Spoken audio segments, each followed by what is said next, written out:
to communication. Tough conversations, I think it's simple. Is the check right? I think it's that simple as like, is the check right? And it's usually only tough conversations for people that really want to like change up your styles. If you want to change, if somebody asked me to change up my style, shoot something completely different. I had a artist I was working with, and I don't necessarily do too much day-to-day stuff. That's not me. I like taking time with a lot of it.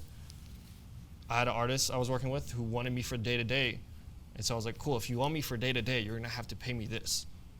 And it's not necessarily a diss necessarily to people who work day-to-day or this or that. Like, that's just what I need to work day-to-day with somebody. Like, you have to understand how much you're changing up your style for somebody, how much you're changing up your workflow, how much you're changing up your mental health. Bro, your mental health will catch up to you quick on this, like in a lifestyle where you're flying around nonstop for shoots. Like, it will catch up to you and it will ruin work, ruin sets, all that. And so that's one tough conversation to have. I've had conversations where something just went barely wrong on set. Somebody might have been barely uncomfortable because of, I don't remember, I had a location that for some reason the studio had put a camera in the changing room, and I'm focused on like fully setting up the set and everything, and the artist I was working with got uncomfortable with that. Completely understandable. It's not that crazy to, but and that kind of took a step back, and we ended up shooting the next day at a whole different spot because it was just, that's the type of thing that a lot of these artists are so insanely emotional that if something just messes up once, they want to, I've had them cancel shoots on the spot, reschedule here.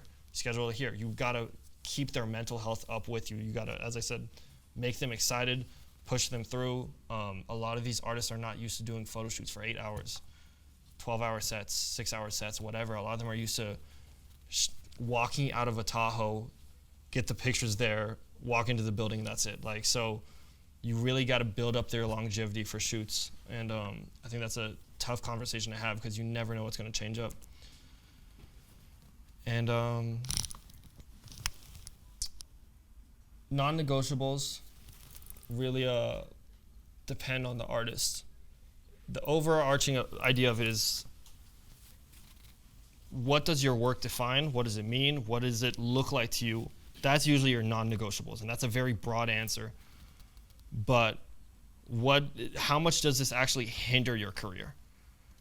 There's artists that you might not want to work with because of their rep. There's people you might not want to work with because of their rep. There's people you might not want to have on set or even, associate. I've had shoots before where I changed up my style for somebody because they were paying nice, and I told them I don't want to tag. I don't want anything to do with this. And so that's a non-negotiable for me. Like, I don't care about this, so take the pictures. Like, I'm not giving up the licensing, obviously, but that's your non-negotiable is, what does your work, what does your career look like? And then the other non-negotiable for me is like, does it make you or the person you're working with uncomfortable? Is it like a light you're being shown in that is just not good? Is it that the work itself is not good? Is it going against the meaning of the project? Discomfort is like, let me take a step back. As a photographer, I think the most important thing you need to do, director, photographer, whatever, as a creative, is make the person you're working with super comfortable with you.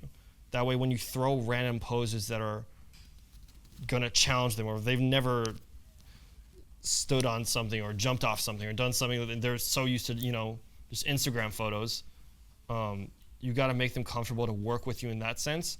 And so if anything makes the shoot uncomfortable, like I was talking about with that previous shoot, that's a non-negotiable. That's where we change up things fully. That's where things have to take a step back and reapproach the project however we need to.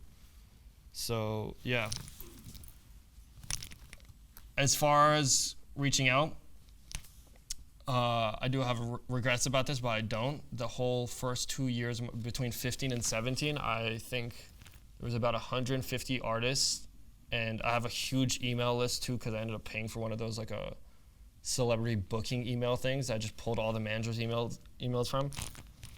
From 15 to 17, I was sending, unsending, and resending a message every single day to, I think, about 100 to 120 different artists. And it's like, Did I get blocked from a few? Sure. Do I care to work with them right now? Not really. So I'm still up. But that's how I got the first gigs. Dreamville, that whole gig was just purely off of, I think I DM'd Jid 8 months before he was ever like, yeah, pull up to a set. I think they might have just had somebody just fully, cancel on them, and then they were like, okay, cool, let's have this kid try him out. So you got to understand that cold outreaches is just take it on the chin and just do it. Email whoever you need. Come prepared. If it's for people you're trying to work with in the sense of like a team, and you just want them for a specific role or for a personal project, have everything you can do already prepared. So, if you need them for makeup, come to them with a makeup mood board already prepared so they understand you're not just trying to hop on the phone and let them fully direct it. And so you want to come prepared to anybody, really. I think it's short, sweet, throw out the details. Maybe you can talk about your rep a little bit. And then other than that, I think it's super simple just to take it on the chin, reach out. You might get no response. It's nothing personal. A lot of people haven't responded because they just don't know me personally. It's nothing personal in this business. It's all continue to reach out. And as long as it doesn't hinder your image or make you feel like you're too thirsty for opportunities, then keep doing it. I think one of the last points we want to talk about is etiquette. Just play your role. Play your role. That's what's going to get you a lot more jobs, is just continuously playing your role. And the other thing is with team members, you've got to establish this with them. You need people to communicate with you immediately. I had this light tech once that I showed him the idea.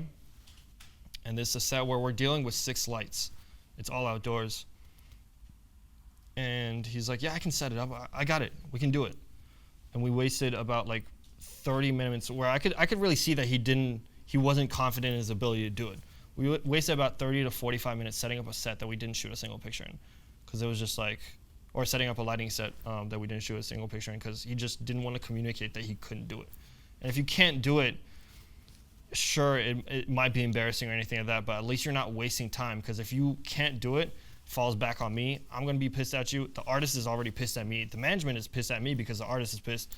So you got to communicate constantly with your team, with the artists. Let them know what's going on at all times. And if you can't do something, don't waste your time trying to do it. Experiment, don't get me wrong.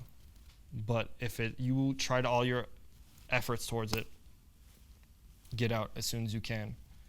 And on tour, for tour set etiquettes, I think, or for tour etiquettes, not set etiquettes, for tour etiquettes, it depends on the team you're playing with. And I think, like I said, you have a role on that tour and you're there for 2 months straight. You really have to lock in and play a role. And that tours is where this whole thing turns into a job for me. It's no longer a thing where it's super fun, because like I said, the second month, the third month of tours are exhausting to the point where you don't want to do it anymore. So you just have to have the work ethic to just play a role.